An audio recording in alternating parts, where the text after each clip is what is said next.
நீங்க Stranger things ஃபேனா இருந்தீங்க அப்படின்னா இந்த கொஸ்டின்ஸ்லாம் கண்டிப்பா உங்க மைண்ட்ல ஓடிக்கிட்டு இருக்கும். அப்சைட் டவுன் ஏன் ஹாக்கின்ஸ் மாதிரி இருக்கு? அப்சைட் டவுனை எல் கிரியேட் பண்ணாலா இல்ல வேக்னா கிரியேட் பண்ணானா? ஆர் அப்சைட் டவுன் முன்னாடியே இருந்துச்சா? அப்படி இருந்திருந்தா எப்படி இருந்திருக்கும்? இந்த எல்லா கொஸ்டின்ஸுக்கும் பதில் சொல்ற விதமா தான் இந்த வீடியோல நாம இந்த அப்சைட் டவுனோட ஃபுல் ஆரிஜின் ஸ்டோரியை பார்க்க போறோம். சீசன் 1ல இருந்தே நமக்கு இந்த அப்சைட் டவுனோட கான்செப்டை இன்ட்ரோடியூஸ் பண்ணிருப்பாங்க. அப்சைட் டவுன் அப்படிங்கிறது ரியல் வேர்ல்டோட பேரலல் டைமென்ஷன், பட் டார்க்கான செதஞ்சு போன ஒரு மாதிரி ஃபங்கல் குடிகள் இருக்கிற ஒரு பிளேஸ். 1983ல டாக்டர் பிரன்னர் லெவனோட பவரை ரசியன்ஸை உளவு பக்கம் யூஸ் பண்ணிக்கிட்டு இருப்பாரு. அப்பதான் லெவன் ஃபர்ஸ்ட் டைம் டெமோகார்கனோட சவுண்ட் கேட்பா. அதை தெரிஞ்சுக்கிட்ட டாக்டர் பிரன்னர் லெவனை சென்சரி டிப்ரேஷன் டேங்க்ல இறக்கி டெமோகார்கனை லொகேட் பண்ண அனுப்புவாரு. லெவன் வாய்டுல டெமோகார்கனை பார்த்துட்டு அதை டச் பண்ண போக அந்த டெமோகார்கன் திரும்பி இவளை பயன்படுத்திடுது. அந்த டைம்ல தான் ஆக்சிடென்டா அப்சைட் டவுனுக்கான ஃபர்ஸ்ட் கேட்டை லெவன் ஓபன் பண்ணிடுவா. இதுதான் இந்த அப்சைட் டவுனுக்கான main gate. So eleven upside டவுனை உருவாக்கல, ஆல்ரெடி இருக்கக்கூடிய ஒரு டைமென்ஷனுக்கான கேட்டை தான் ஓபன் பண்ணிருக்கா. அப்போ ஃபர்ஸ்ட் கேட் 1983ல தான் ஓபன் ஆனிச்சா அப்படின்னு கேட்டீங்கன்னா 1979லயே ஆல்ரெடி ஒரு ரிஃப்ட் ஓபன் ஆகிருக்குது. பட் இந்த ரிஃப்ட் 83ல ஓபன் பண்ண அளவு ஸ்ட்ராங் ஆனது கிடையாது. ஒரு அன்ஸ்டேபிளான ரிஃப்ட் தான். டாக்டர் பிரன்னர் ஹென்ரி கிரீலோட பவர்ஸை அவனை யூஸ் பண்ண விடாம அவனோட கழுத்துல ஒரு சிப்பை வச்சு அவனை கண்ட்ரோல் பண்ணி பவர்ஸ் இல்லாத ஒரு சர்வெண்டா யூஸ் பண்ணிக்கிட்டு இருப்பாரு. பட் தன்னோட பவர்ஸ் திரும்ப வேணும்னு நினைச்ச ஹென்ரி லெவனை மேனிபுலேட் பண்ணி அந்த சிப்பை ரிமூவ் பண்ண வச்சு அவனோட பவர்ஸை ரீஸ்டோர் பண்றது மட்டும் இல்லாம அந்த ப்ராசஸ்ல அந்த லேப்ல இருந்து எல்லா குழந்தைகளையுமே கொன்னுடுவான். ஹென்ரியோட ரியல் ஃபேஸை பார்த்த லெவன் அவனை ஸ்டாப் பண்ண ட்ரை பண்ணும்போது ஒரு இன்டர் டைமென்ஷனல் ரிஃப்ட் ஓபன் பண்ணி அதுக்குள்ள ஹென்ரியை அனுப்பிடுவா. இந்த ரிஃப்ட் தான் அப்சைட் டவுனுக்கான ஃபர்ஸ்ட் டோர்னு சொல்லலாம். ஆனா 1983ல ஓபன் ஆன அளவுக்கு இந்த ரிஃப்ட் பவர்ஃபுல் இல்ல. அது ஏன் அப்படிங்கறத நான் பின்னாடி சொல்றேன். சோ லெவனுக்கு இந்த ஹென்ரிய பத்தின மெமரிலாம் எதுவுமே ஞாபகத்துல இருக்காது. சீசன் 4ல தான் இவளுக்கு தெரிய வரும். 1979ல ஃபர்ஸ்ட் ரிஃப்ட், அதுக்கப்புறம் தான் 1983ல ஒரு மெயின் கேட் ஓபன் ஆகிருக்கு. இந்த அப்சைட் டவுனை லெவன் கிரியேட் பண்ணல, ஜஸ்ட் அதுக்கான கேட்டை தான் ஓபன் பண்ணா அப்படின்னா அப்ப இந்த அப்சைட் டவுனை உண்மையிலேயே யார் கிரியேட் பண்ணா? ஒருவேளை வேக்னா கிரியேட் பண்ணிருப்பானான்னு ஒரு டவுட் உங்களுக்கு இருக்கும். வேக்னா இந்த அப்சைட் டவுனை கிரியேட் பண்ணல.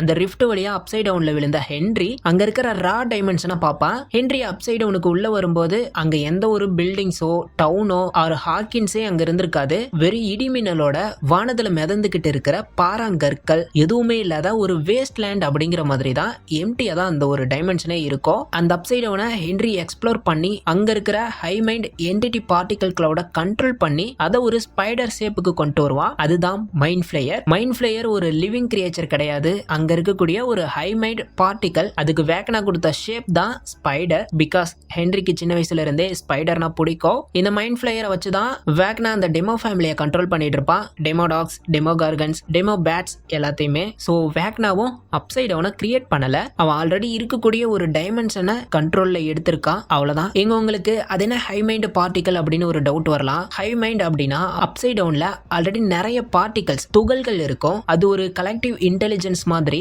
அப்சைட் டவுன்ல இருக்கிற எல்லா கிரியேச்சர்ஸும் ஒரு நெட்வொர்க் மாதிரி ஒரு சென்ட்ரல் கான்சியஸ்னஸா கனெக்ட் ஆகி இருக்கும். அத மான்ஸ்டர்னு சொல்ல முடியாது. ஜஸ்ட் பார்ட்டிகல் கிளவுட், சிம்பிளா டஸ்ட், அவ்வளவுதான். இதுக்கு பேர் தான் ஹை மைண்ட். இந்த ஹை மைண்ட்ல யாரெல்லாம் கனெக்ட் ஆகுறாங்களோ அவங்களால அப்சைட் டவுன்ல இருக்கிற கிரியேச்சர்ஸை கண்ட்ரோல் பண்ண முடியும். வில் ஹை மைண்டோட கனெக்ட் ஆகி டெமோகார்கன்ஸை கண்ட்ரோல் பண்ணிருப்பான். இப்போ நம்ம பாக்குற அப்சைட் டவுனுக்கும் 1979ல ஹென்ரி உள்ள போகும்போது பார்த்த அப்சைட் டவுனுக்கும் நிறையவே டிஃபரன்ஸ் இருக்கு. கரண்ட் அப்சைட் டவுன் ஹாக்கின்ஸோட ஒரு காப்பி மாதிரி இருக்கும். வில் பயர்ஸோட வீடு, வீலர்ஸ் வீடு, மிடில் ஸ்கூல் அப்படின்னு எல்லாமே ஹாக்கின்ஸ் மாதிரியே இருக்கும். பட் அப்சைட் டவுன் ஹாக்கின்ஸ் மாதிரி மாறினது எல் அந்த மெயின் கேட், அதாவது 1983ல சீசன் 1 வில் தொலைஞ்சு போனப்ப ஓபன் பண்ண கேட்டுக்கு அப்புறம் தான். அதுக்கு முன்னாடி வர அப்சைட் டவுன் வெறும் ஹாக்கின்ஸ் டவுன் இல்லாத ரா டைமென்ஷனா தான் இருந்திருக்கு. 1983 நவம்பர் 6 11 அந்த கேட்டை ஓபன் பண்ணப்பதான் ஹாக்கின்ஸ் மாதிரி அப்சைட் டவுன் மிரர் ஆகிறது மட்டும் இல்லாம அந்த டைம் அப்படியே அங்க ஃப்ரீஸ் ஆகிடுது. இத சீசன் 4ல அப்சைட் டவுன்ல இருக்க நான்சியோட டைரியில இருக்கிற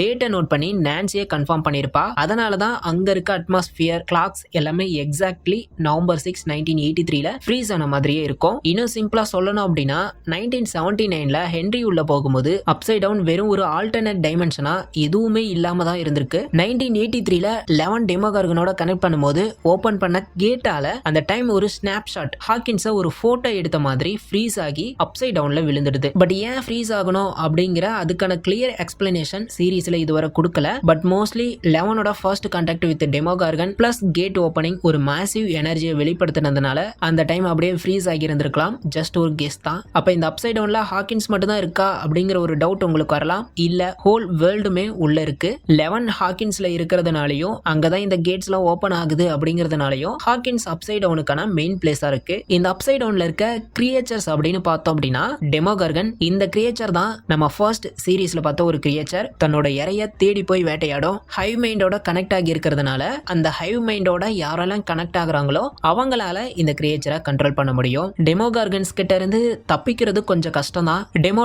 டெமோகார்கனோட குட்டி வெர்ஷன் சொல்லலாம். டஸ்டின் கூட ஒரு டெமோடாக வளர்த்துக்கிட்டு இருந்திருப்பா. ஸ்டீவ் வெர்சஸ் டெமோடாக்ஸ் அந்த ஃபைட்டுமே அந்த பழைய பஸ் இருக்கிற பிளேஸ்ல நடந்திருக்கும். இந்த டெமோடாக்ஸ் கிட்ட இருந்து தப்பிக்கிறது கொஞ்சம் ஈஸினே சொல்லலாம் when comparing to டெமோகார்கன். பட் எல்லா நேரமும் டெமோடாக்ஸ் கிட்ட இருந்து தப்பிக்க முடியுமா அப்படின்னு கேட்டா ஒரு டவுட் தான். ஏன்னா டெமோகார்கனோட ஒரு குட்டி வெர்ஷன் அப்படிங்கறதுனால இதுகிட்டயுமே தனியா மாட்டணும் அப்படின்னா காலி தான். மைண்ட் ஃபிளேயர் இதுதான் அப்சைட் டவுனோட பிரெயின் அப்படின்னு சொல்லலாம். இதை தான் ஹை மைண்டுமே சீரீஸ்ல மென்ஷன் பண்ணுவாங்க. ஹென்றி இதை ஒரு ஸ்பைடர் ஷேப்புக்கு கொண்டு வந்து இந்த ஹை மைண்ட் பார்ட்டிகளை கண்ட்ரோல் பண்றது மூலமா அப்சைட் டவுனோட கிரியேச்சரை கண்ட்ரோல் பண்ணுவான். அப்சைட் டவுன் கிரியேச்சர்ஸை கண்ட்ரோல் பண்றது மட்டும் இல்லாம மத்தவங்க மைண்டுக்குள்ளேயுமே போக முடியும். இதனால ரியல் வேர்ல்ட கூட இன்ஃப்ளூயன்ஸ் பண்ணலாம். சிம்பிளா இது ஒரு கிரியேச்சர் இல்ல, ஒரு எனர்ஜி. டெமோ பேட்ஸை நம்ம சீசன் 4ல பார்த்திருப்போம். ஸ்டீவ் வாட்டர் கேட் வழியா உள்ள போய் டெமோ பேட்ஸோட சண்டை போடுவாரு. எட்டி இந்த டெமோ பேட்ஸால தான் இறந்திருப்பான். என்னதான் டெமோ பேட்ஸ் சின்னதா இருந்தாலும் ரொம்ப வேகமானது.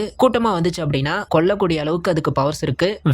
வேக்னா அப்சைட் டவுனோட நேட்டிவ் கிரியேச்சர் கிடையாது. அவன் ஒரு ஹியூமன். அப்சைட் டவுனை எக்ஸ்ப்ளோர் பண்ணி அங்க எவால்வ் ஆனவன், அவ்வளவுதான். அதனால இவனை வந்துட்டு அப்சைட் டவுனோட ஒரு கிரியேச்சரா நம்ம கன்சிடர் பண்ணிக்க முடியாது. இந்த அப்சைட் டவுனுக்கு இதுவரை எத்தனை கேட்ஸ் ஓபன் ஆகிருக்கு, எந்தெந்த கேட்ஸ் பவர்ஃபுல்லான கேட்ஸ். அப்சைட் டவுனுக்கு 1983ல சீசன் 1ல ஒரு மெயின் கேட் அண்ட் 1979ல ஒரு ரிஃப்ட், அவ்வளவுதானு கேட்டீங்கன்னா இல்ல. மொத்தமா ஹாக்கின்ஸ்ல நிறைய கேட் ஓபன் ஆகிருக்கு. சீசன் 1ல ஓபன் ஆன அந்த மெயின் கேட் அதுதான் அடுத்தடுத்த சீசன்ல ஓபன் ஆகிற கேட்ஸுக்கு ஆரிஜின் பாயிண்ட்னு சொல்லலாம். சீசன் 2ல வில் மைண்ட் ஃபிளேயரால பொசஸ் ஆகியிருப்பான். அப்போ அண்டர் கிரவுண்ட்ல நிறைய சின்ன சின்ன பிளவுகள் ஏற்பட்டு டனல் கிரியேட் ஆகும். இது கம்ப்ளீட் கேட் இல்ல, ஸ்மால் கிராக்ஸ் தான். மோர் லைக் டெம்பரரி ஹோல்ஸ்னு சொல்லலாம். இதை எல் ஃபைனலா க்ளோஸ் பண்ணிடுவா. சீசன் 3ல ஃபிளஷ் கேட் ஸ்டார்கோட் மால்ல ரஷ்யன்ஸ் அப்சைட் டவுனுக்கான கேட்டை மெஷின்ஸ் மூலமா ஓபன் பண்ண ட்ரை பண்ணுவாங்க. இந்த கேட்ஸ் வந்து இதுக்கு முன்னாடி ஓபன் ஆன கேட்ஸ் மாதிரி சைக்கிக் பவர்னால ஓபன் ஆனது இல்ல.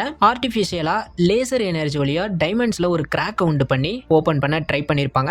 இந்த கேட்ஸ் கொஞ்சம் பவர்ஃபுல்லான கேட்ஸ்னே சொல்லலாம். ஏன்னா மைண்ட் ஃபிளேயரை பிசிக்கலா ரியல் வேர்ல்டுக்கு வந்து ஃபைட் பண்ணோம். சீசன் 4ல வேக்னா கேட்ஸ் இதுதான் தி மோஸ்ட் ப்ரூட்டல் கேட்ஸ்னு சொல்லலாம். ஏன்னா எப்பெல்லாம் வேக்னா யாரையாவது கொல்றானோ அப்பெல்லாம் அந்த மர்டர் பிளேஸ்ல ஒரு கேட் ஓபன் ஆகும். ஃபைனலா 4 பேரை மர்டர் பண்ணி அந்த 4 கேட்டும் மெர்ஜ் ஆகும்போது அது ஒரு மெகா கேட்டா மாறி எர்த் குயிக்கே உண்டு பண்ணிடும். ஹாக்கின்ஸே அந்த டைம்ல ரெண்டா பொளந்து இருந்திருக்கும். இவ்வளவுதான் அப்சைட் டவுனை பத்தியும் ஹாக்கின்ஸ்ல ஓபன் ஆன கேட்ஸை பத்தியும் நமக்கு இருக்கிற அபிஷியல் இன்ஃபர்மேஷன்ஸ். நான் ஏதாவது தப்பா மென்ஷன் பண்ணியிருந்தா கமெண்ட்ல சொல்லுங்க. அண்ட் கண்டிப்பா ஏதாச்சும் மிஸ் பண்ணிருக்க வாய்ப்பு இருக்கு, அதையுமே கமெண்ட்ல சொல்லிட்டு போங்க. உங்களுக்கும் இந்த ஹாக்கின்ஸ் மிஸ்ட்ரியில வேற ஏதாவது டாபிக்ஸ் தெரிஞ்சுக்கணும் அப்படின்னா அதையுமே சொல்லிட்டு போங்க. ஓகே, நெக்ஸ்ட் எபிசோட்ல பார்க்கலாம். தேங்க்யூ.